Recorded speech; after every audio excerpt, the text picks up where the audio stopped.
अम्मा बाद फ़ाऊज़ु बिल्लाहि मिनश शैतानिर रजीम बिस्मिल्लाहिर रहमानिर रहीम। अस्सलाम वालेकुम। मैं आज आपको अल्लामा इलियास सत्तार साहब का एक और बेहतरीन टॉपिक अज़वाज मुतहरात ने मुबाहले के मैदान में शिरकत क्यों नहीं की थी इसके बारे में कुछ बताऊँगी। शिया हज़रात की वेबसाइट पर उन्होंने कुरान करीम की सूरत आले इमरान 61 का एक तर्जुमा कुछ इस तरह बयान फरमाया है कि बुलाइए हमारे बेटों को, ले आएँ हम अपने बेटों को, और आएँ तुम्हारे बेटे, और आएँ हमारी औरतें, और आएँ तुम्हारी औरतें, और तुम भी अपनी जानों के साथ आओ और हम भी अपनी जानों के साथ आएंगे। ये आयत मुबाहला कहलाती है जो आप सल्लल्लाहु अलैहि वसल्लम ने ईसाइयों के साथ किया था और उनसे कहा था कि तुम भी मुबाहले के मैदान में आओ और हम भी मुबाहले के मैदान में आएंगे, और फिर उस पर लानत के उस पर और फिर जो झूठा होगा उस पर लानत करेंगे। तो शिया हज़रात ने तो आप सल्लल्लाहु अलैहि वसल्लम ने हज़रत अली रज़ियल्लाहु अन्हु, हज़रत फातिमा, हज़रत हसन और हुसैन रज़ियल्लाहु अन्हु को मुबाहले के मैदान में लेकर आए और कहा कि ये मेरे अहले बैत हैं। आप सल्लल्लाहु अलैहि वसल्लम ने अपने ख़ानदान के औरतों और मर्दों को मुबाहले के मैदान में लेकर आए और कहा कि ये मेरे अहले बैत हैं। बेटों में वो अपने हज़रत हसन और हुसैन को लेकर आए, बेटी में फातिमा को लेकर आए, और नफ्सों में हज़रत अली को लेकर आए और कहा कि ये मेरे अहले बैत हैं। और कुरान की इस आयत से उन्होंने साबित किया कि सिर्फ यही अहले बैत हैं, अज़वाज मुतहरात को उन्होंने अहले बैत नहीं कहा।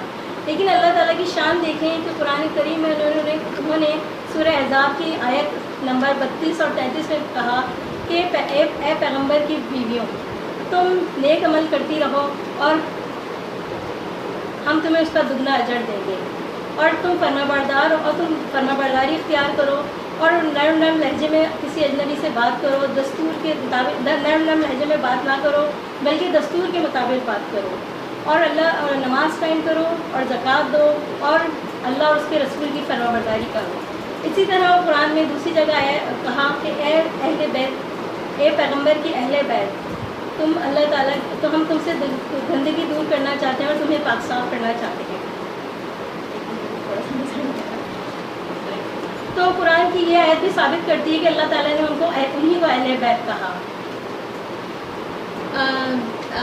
और आगे ये फरमाया कि जब पैगंबर की बीवियों से कोई सामान मांगे तो पर्दे के पीछे से मांगो। इस पर्दे की वजह से भी हुजूर सल्लल्लाहु अलैहि वसल्लम उनको मुबाहले के मैदान में लेकर नहीं आएंगे। पैगंबर मोमिनों पर अपनी जानों से भी ज़्यादा हक़ रखते हैं और पैगंबर की बीवियाँ उनकी माएँ कहलाती हैं। इसी तरह आप सल्लल्लाहु अलैहि वसल्लम की बीवियों के लिए ये बात जायज़ नहीं थी कि वो आप सल्लल्लाहु अलैहि वसल्लम के इंतकाल के बाद किसी और से निकाह करें, जबकि ये उसूल उनकी बेटियों के लिए नहीं था, बल्कि ये दर्जा सिर्फ महत्व उनकी बीवियों के लिए ही था।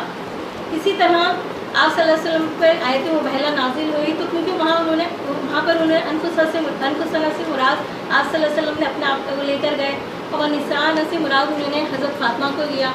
इससे मुराद एक औरत भी हो सकती है। हुजूर सल्लल्लाहु अलैहि वसल्लम अपने अज़वाज को मुबाहले के मैदान में नहीं लेके गए, बल्कि रसूल अल्लाह सल्लल्लाहु अलैहि वसल्लम की अज़वाज के लिए ख़ास हुक्म था कि तुम अपने घरों में ठहरी रहो। तो आप सल्लल्लाहु अलैहि वसल्लम इसी वजह से उनको मुबाहले के मैदान में नहीं लेकर आए। लेकिन इसका ये मतलब नहीं है कि आप सल्लल्लाहु अलैहि वसल्लम की बीवियाँ अहले बैत नहीं हैं, बल्कि वो भी अहले बैत हैं। जिस तरह हसन हुसैन और हज़रत अली और हज़रत फातिमा अहले बैत हैं, कुरान की रोज़ से अहले बैत अज़वाज रसूल ही हैं। तो शिया हज़रात से इल्तिजा है कि जिनको वो अहले बैत मानते हैं, हम भी उनको अहले बैत मानते हैं, तो वो भी उनको अहले बैत माने जिनको अल्लाह ताला ने अहले बैत कहा है। वाक़िअ दावाना अल्हम्दुलिल्लाह।